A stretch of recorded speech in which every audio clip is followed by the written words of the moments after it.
Welcome back to the deep dive.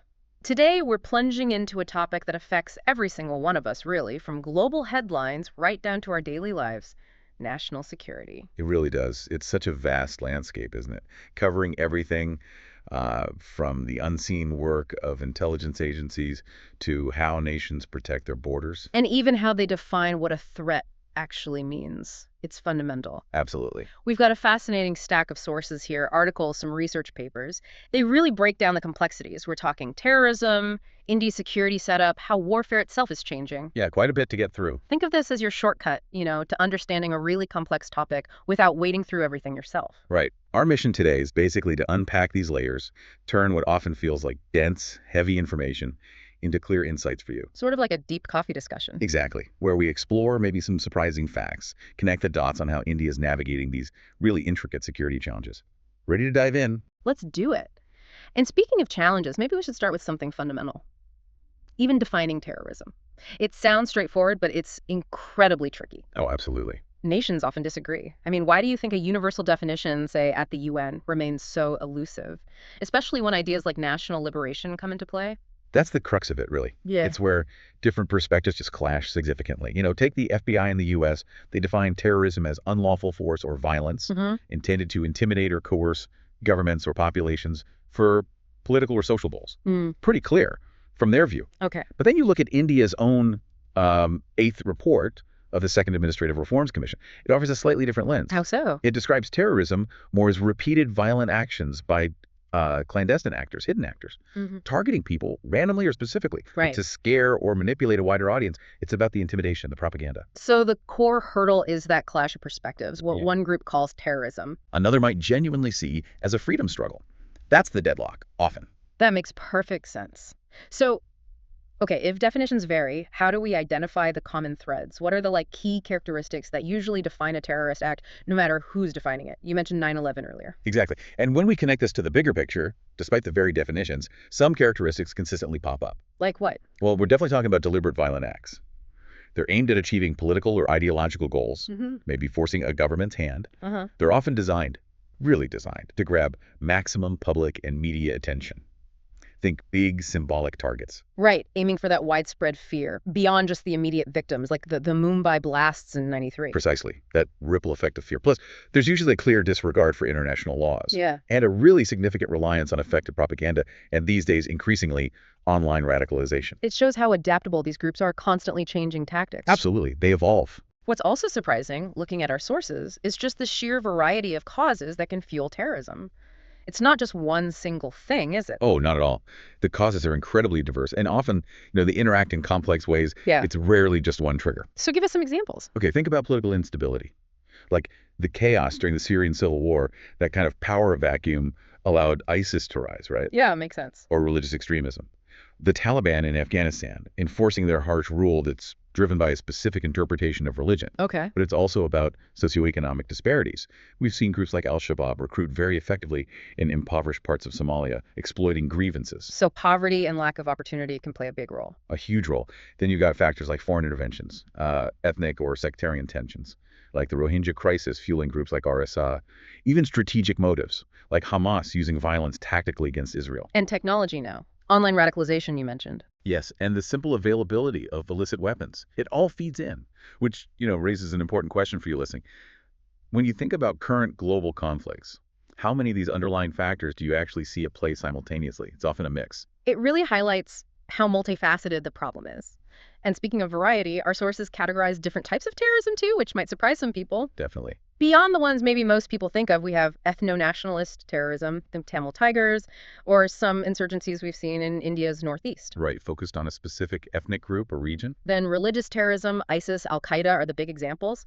And ideological, which can be left-wing, like Naxalites in India. Or right-wing extremists like neo-Nazis elsewhere. Exactly. But then there's also state-sponsored terrorism, where a government backs a group, narco-terrorism, drug cartels using terror tactics. Like in Colombia, historically. And cyber terrorism, even in environmental terrorism. It's a Yeah. broad spectrum. It really is. Mm. And the effects of all these types, they're incredibly profound. They ripple far beyond just the initial violence itself. How so? What kind of ripple effects are we talking about? Well, you see huge political instability in affected regions.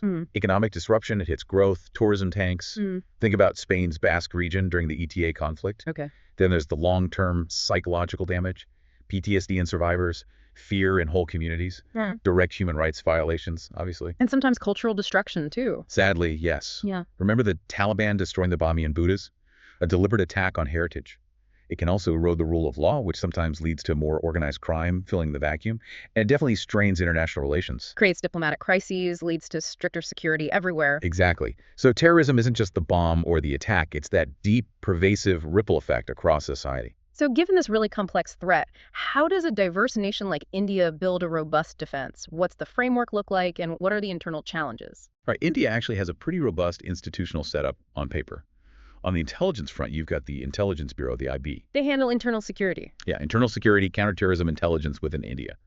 Then there's RAW, the Research and Analysis Wing. They focus on external intelligence gathering. Okay. Outside India's borders. Exactly. Both absolutely crucial for collecting that vital information. And then, importantly, there's the Multi-Agency Center, or MEC. Its job is to help share this intelligence between different agencies. Kind of a clearinghouse. Sort of, yeah. Yeah. Then for the actual on-the-ground operations, you have specialized forces like the National Security Guard, the NSG, The commandos. right, alongside the regular police and the armed forces, depending on the situation.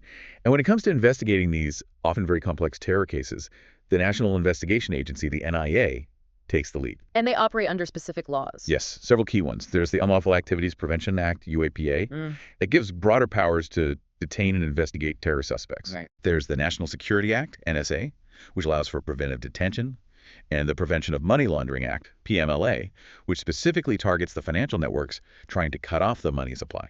That sounds quite comprehensive on paper, but what's fascinating looking at the sources is that even with this structure, significant challenges persist, right? What seems to be the Achilles heel. That's a critical question, and you're right. Despite this strong foundation, issues like poor agency coordination pop up again and again. The Pathankat attack was a tragic example. Where different agencies maybe weren't talking to each other effectively. Precisely. There are also persistent resource shortages, manpower, technology, sometimes a lack of real autonomy for agencies, and issues with accountability when things go wrong. And border security? Weak border infrastructure in places can be a problem. And, really concerningly, sometimes there are even instances of collusion, or alleged collusion, with criminal networks that can undermine the whole effort. So it's a paradox, isn't it? You have the structure, but if the parts don't mesh. Exactly. How can a system be fully effective if its crucial parts don't communicate and work together seamlessly? That's the ongoing challenge. You're right. And since terrorism itself doesn't respect borders, that's where global cooperation becomes absolutely vital, I imagine. Indispensable. Terrorism is transnational. So it's about sharing resources, intelligence, especially helping nations that might have fewer capabilities themselves. And crucially, better monitoring and action against state sponsorship of terror. Which brings us to things like the No Money for Terror conference. Exactly. The NMFT conference, held in New Delhi back in November 2022, was so important for that reason. It aims squarely at strengthening international financial controls, disrupting those illicit financing flows, and just generally enhancing global cooperation against terror funding. Follow the money. Makes sense. India's also been pushing for a comprehensive convention on international terrorism, the CCIT, at the UN for a long time. What exactly would that achieve, and why has it faced so many hurdles? Yeah, India's been championing the CCIT for decades. The main goal is to establish a universal legal framework. That means a common definition of terrorism everyone agrees on. Which we said is tricky. Which is the first big hurdle. But also, outlawing terror groups worldwide, making sure terrorists are actually prosecuted, and importantly, ensuring they can be extradited across borders, especially to tackle cross-border terrorism. So why the pushback? Well, significant hurdles remain. Countries like the U.S., the Organization of Islamic Countries, some Latin American nations, they've raised objections. Often it comes back to differing views on what constitutes a national liberation movement versus terrorism. Ah, that definition problem again. Exactly. Or sometimes concerns about defining state terrorism. So India continues its diplomatic efforts, pushing for consensus, but it's a tough uphill battle. Okay, so we've talked about the big structures and global efforts, but let's zoom in a bit on the shadowy networks that actually support terrorism on the ground. We're talking about overground workers or OGWs. What exactly do they do? OGWs are a fascinating and dangerous element. They're kind of the invisible backbone for many terror organizations. They aren't usually the direct fighters, the ones pulling the trigger. But they enable them. Precisely. They provide crucial support. Fundraising, recruiting new members, spreading propaganda, offering logistical help like transport or communication, and even providing shelter or safe houses. And they often operate undercover. Very often. They might hide under the guise of legitimate social or philanthropic groups, making them harder to identify. The banning of Jamaat-Islami in Jammu and Kashmir, for instance, really brought their deceptive role into the spotlight. They're critical facilitators. And then there's the other end of the spectrum, lone wolf attacks. These are independent actors, right? Carrying out terror without direct orders. Yes, that's the lone wolf phenomenon. Think of the Boston Marathon bombing or the Sydney hostage crisis. Tragic examples where individuals acted essentially on their own, inspired by an ideology, but not directly commanded by a group. How do you even begin to detect or stop someone like that? It seems incredibly difficult. It is the core challenge. Lone wolf attackers are incredibly hard to detect, precisely because they operate without a visible network or communication trail that intelligence agencies normally look for. What motivates them? Motivations vary widely. It could be deep personal alienation, psychological disorders, or increasingly intense online radicalization where they absorb extremist content in isolation. And India faces vulnerabilities here too. Yes, things like volatile borders make movement easier, and youth radicalization via social media is a global concern that affects India too. However, there are also deterrents, like relatively restricted access to automatic weapons compared to some other countries. What's being done to counter it? The government tries various approaches. Educational programs to counter extremist narratives, specific police operations like Operation Shock Review, and broader strategies like RAM, winning hearts and minds, aimed at community engagement and de-radicalization. But it really raises a tough question. It absolutely does. Like, how do you stop a threat that lives primarily inside someone's mind? Yeah. Especially when it's amplified and validated by online echo chambers. It's one of the biggest counterterrorism challenges today. It's clear the intelligence community is absolutely key in all of this. Can you tell us a bit more about India's core intelligence agencies and how they function? Sure. As we touched on, India's intelligence backbone includes the IB, the Intelligence Bureau. They're vital for internal security, counterintelligence, counterterrorism within India. They played a crucial role, for example, ensuring security during the G20 summit in 2023. Okay. And RAW? RAW, the Research and Analysis Wing, handles the external side, gathering foreign intelligence, monitoring neighbors, tracking threats originating outside India. For instance, they were likely involved in providing intelligence support during recent diplomatic tensions with Canada over Khalistan activities. And there's a technical agency, too. Yes, the NTRO, National Technical Research Organization. They focus specifically on technical intelligence, signal interception, satellite imagery, cyber intelligence. Think about mitigating cyber attacks on India's critical digital infrastructure. NTRO would be central to that. What's often overlooked, though, reading between the lines in our sources, is that despite these critical roles, these agencies face common challenges, don't they? They certainly do. It's kind of fascinating because for all their importance, they often grapple with similar issues. Things like limited effective oversight, potential for political interference, resource constraints, both funding and specialized manpower, and unfortunately sometimes interagency rivalry, turf wars. So what's needed? Reforms. Reforms seem crucial. Things like establishing clearer legal frameworks for their operation and oversight, ensuring genuine parliamentary scrutiny, and perhaps most importantly, diversifying recruitment, bringing in more experts from fields like technology, cybersecurity, finance, area studies, beyond just the traditional pool of police personnel. Making them more specialized and accountable. Exactly. It's like a complex puzzle. Right? Every piece needs to fit perfectly and interact smoothly to see the full security picture. Okay, and what about the boots on the ground, the Central Armed Police Forces, the CAPFs? What's their sort of overarching role in India's internal security landscape? The CAPFs are truly the backbone of day-to-day internal security. They are the frontline forces you see deployed across the country. Can you give us a quick rundown? Sure. You've got the CRPF, the Central Reserve Police Force, huge force, handles internal security, riot control, anti-Naxal operations. Yeah. Then the BSF, Border Security Force, guarding the sensitive borders with Pakistan and Bangladesh. Okay. The CISF, Central Industrial Security Force, protects critical infrastructure, airports, metro stations, industrial units. The ITBP, Indo-Tibetan Border Police, guards this tough India-China border in the Himalayas. High altitude, difficult terrain. Very much so. Then the SSB, Sashastra Seema Bal, guards the more open borders with Nepal and Bhutan, often seen as a more friendly face force. And finally, the Assam Rifles, the oldest paramilitary force, primarily maintaining peace and handling counterinsurgency in the Northeast. So a huge range of tasks, but while they're indispensable, our sources highlight immense strain on these forces. What are some of the biggest issues they're grappling with? This is a really critical area, and the strain is immense. They're often seriously overburdened and understaffed for the sheer scale of tasks they're given. Leads to stress. High stress levels, yes, and that contributes to concerningly high suicide rates, sometimes linked to denial of leave or difficult working conditions. There are also long-standing issues around pay parity, limited promotion avenues compared to, say, the Army, and sometimes demotivation when senior IPS officers are parachuted into top leadership positions without CAPF experience. And operationally? Operationally, there's often an excessive reliance on them by state governments for routine policing, stretching them thin, and sometimes a lack of seamless coordination with the state police forces they're working alongside. Any recent examples? Well, the large-scale deployment during the ethnic violence in Manipur in 2023-2024 really highlighted some severe operational and logistical strains these forces face in complex, volatile situations. Are there suggested reforms? Yes, committees like the Murli Manohar Joshi Committee back in 2018 made recommendations. They focused on better deployment strategies, improved training, much-needed modernization of equipment, and crucially, better stress management programs for personnel welfare. Right. Moving to the investigative arm now, we have the NIA and the CBI. How do these two agencies fit into the picture? Okay, so the NIA, National Investigation Agency, is India's central counterterrorism law enforcement agency. It was set up specifically after the 26/11 Mumbai attacks in 2008 to conduct in-depth investigations into terror cases across states and build a national database. So specialized for terror. And the CBI. The CBI, Central Bureau of Investigation, is the country's premier general investigating agency. It handles a wider range of serious crimes, major economic frauds, large-scale corruption cases, and often complex cases of national importance, like high-profile murder investigations referred by courts or states. This raises an important question, though, particularly about the CBI. How do you ensure justice when the very agencies meant to deliver it face deep-rooted issues? We've even heard the CBI called a caged parrot by the Supreme Court itself. That label, caged parrot, really captures the essence of the problem, doesn't it? The CDI has unfortunately suffered from a perceived loss of public confidence over the years, Why is that? primarily due to allegations of political interference in investigations, extensive delays in concluding cases, and occasional reports of misconduct by officers. There's also a structural issue, a significant lack of real functional autonomy.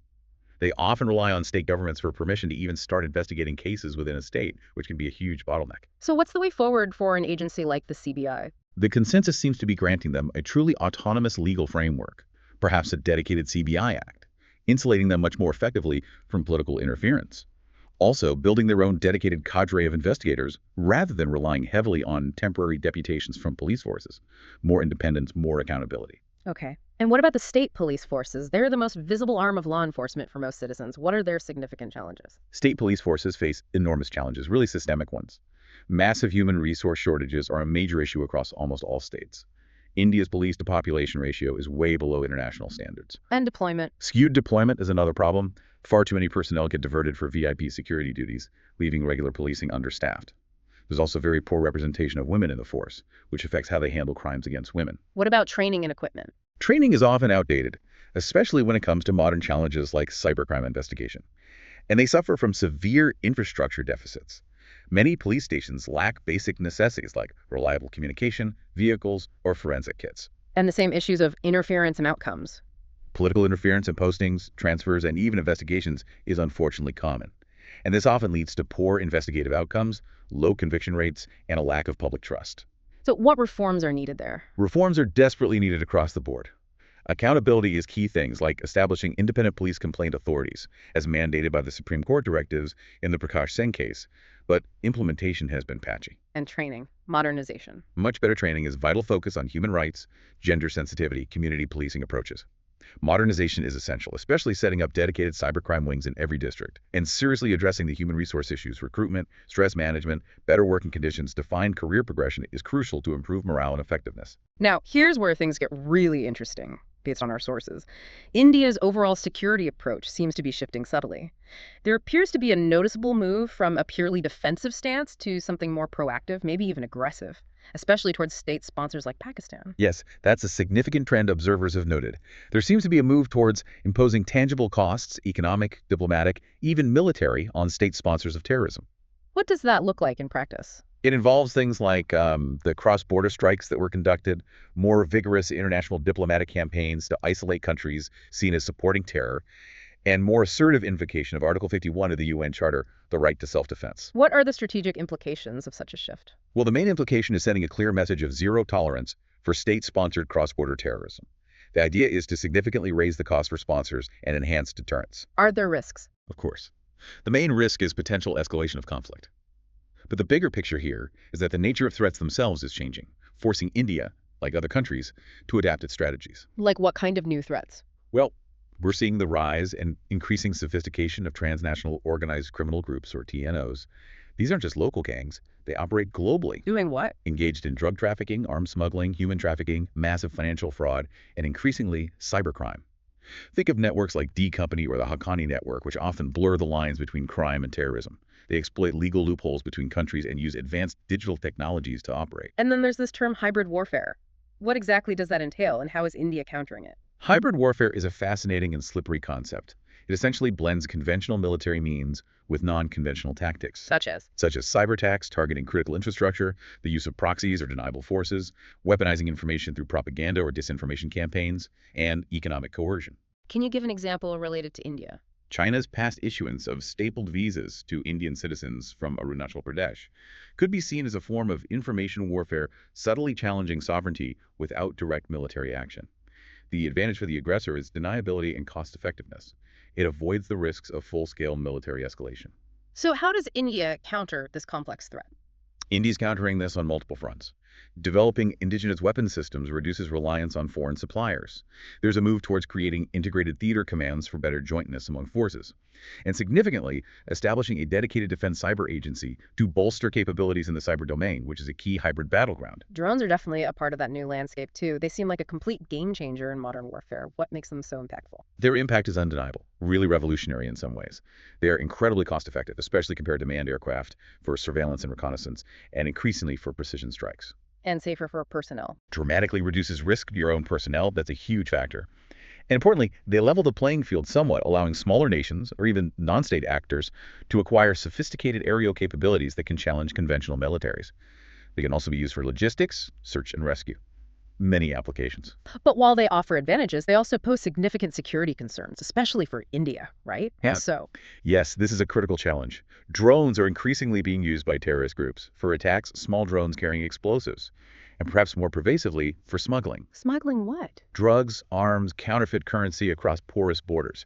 We've seen a big spike in this along the Punjab border with Pakistan, for example. Why are they so hard to deal with? Their small size, low flight altitude, and often low cost make them incredibly hard to detect with traditional radar systems, especially if they're made with composite materials. And the widespread accessibility of cheap commercial drones just increases the potential for misuse by anyone, not just sophisticated groups. Our regulatory and technological frameworks are really struggling to keep pace. What is India doing about it? India has taken steps. Most drone imports were banned back in 2022 to encourage domestic production and control inflow.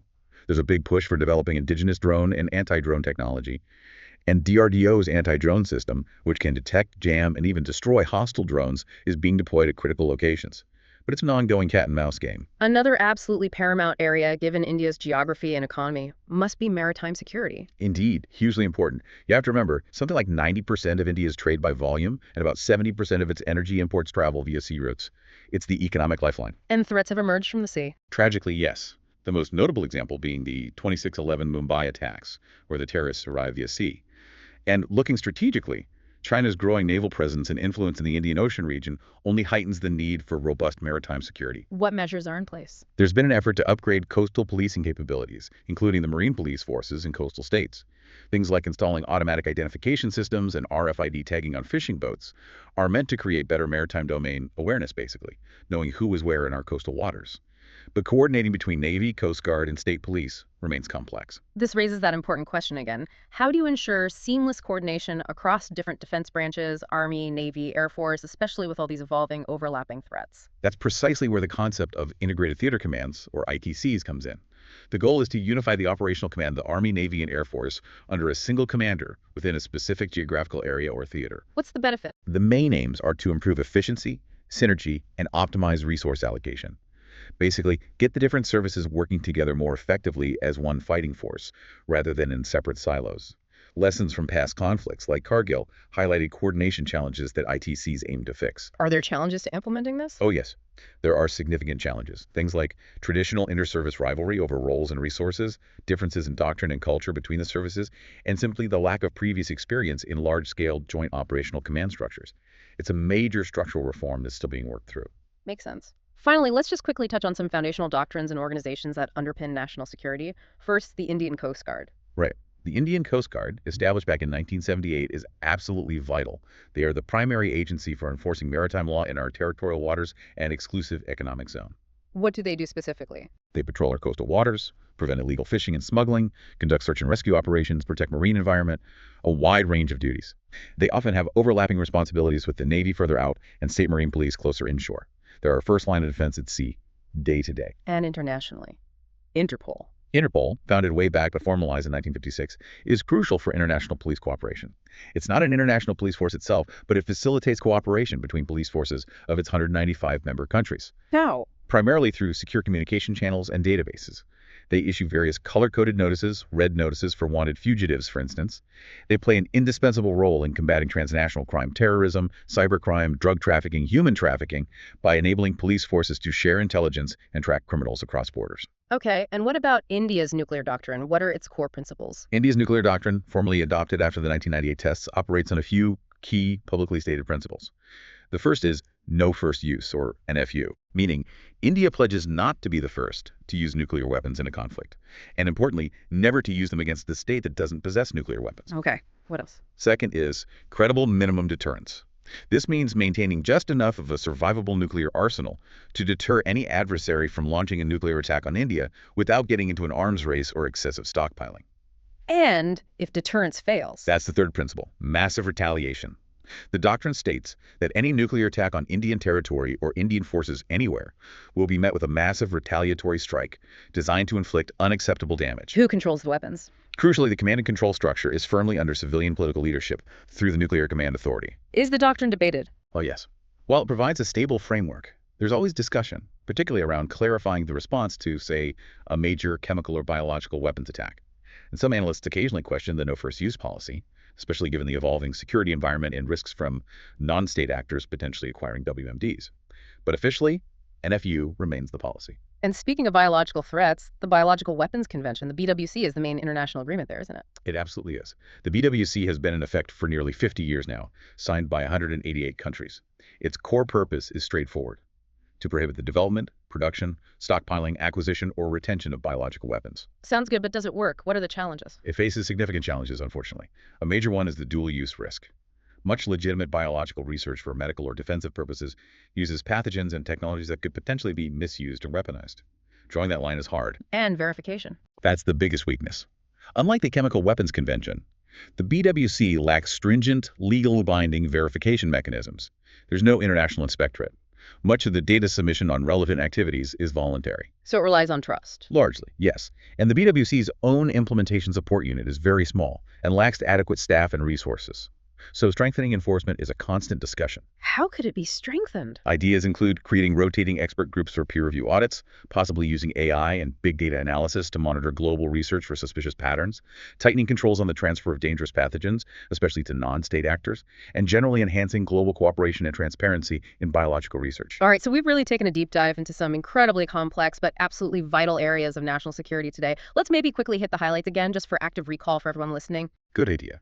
So to quickly recap, first off, defining terrorism itself is tricky due to different perspectives, but terrorist acts generally share features like deliberate violence for political aims, targeting symbols, and causing widespread fear.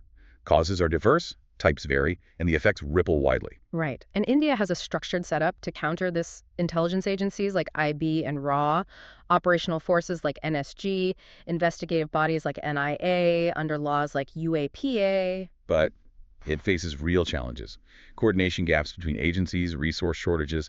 This really emphasizes the crucial need for global cooperation, highlighted by initiatives like the NMFT conference and India's push for the CCIT. And we talked about newer asymmetric threats like overground workers, the hidden support networks, and lone wolf attackers radicalized online. These need really nuanced, multifaceted responses. Definitely.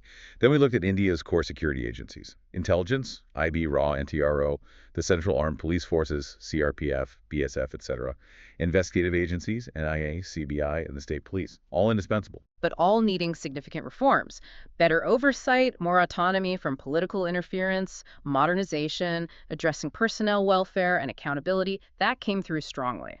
Yeah. And India's overall security doctrine seems to be evolving, shifting towards a more proactive, zero-tolerance stance against state-sponsored terrorism, using economic and diplomatic levers more assertively. Plus, new challenges are constantly emerging: transnational organized crime blurring lines with terror, hybrid warfare blending conventional and unconventional tactics. And the rise of drones, both as tools and threats. All these demand adaptive strategies, more investment in technology, and deeper international collaboration. Finally, we touched on those foundational aspects: the importance of maritime security, the move towards integrated theater commands for better military synergy, the role of our Coast Guard, Interpol's global coordination. And our strategic doctrines, like the nuclear doctrine, no first use, credible minimum deterrence, and efforts around the Biological Weapons Convention. These underpin the nation's overall defense posture, but also require constant vigilance and updating. Phew. This really makes you think about just how many layers there are to national security, doesn't it? It's definitely not just about soldiers and borders. Not at all. It's about laws, intelligence gathering, technology, international diplomacy, financial tracking, and even how communities come together, how resilient they are to resist radicalization and support security efforts. Indeed. And what seems crucial reading through all this is that true, sustainable security isn't just about military might, although that's important. It's also profoundly about the resilience of a society. How strong its institutions are. Exactly. The strength and integrity of its institutions and its ability to constantly adapt to new and evolving threats. It seems to require a sense of collective responsibility right across the nation. So maybe a final thought for everyone listening. Mhm. What's one new thing you learned today, or one connection you made that makes you look at national security a bit differently now? Think about that next time you read a headline or see a news report about security issues. We've tried to give you a shortcut to being better informed on this really vital topic. Hopefully you feel more ready to connect the dots yourself now. And maybe explore even more on your own. Absolutely. Keep questioning, keep exploring. There's always more to learn in this ever-evolving landscape.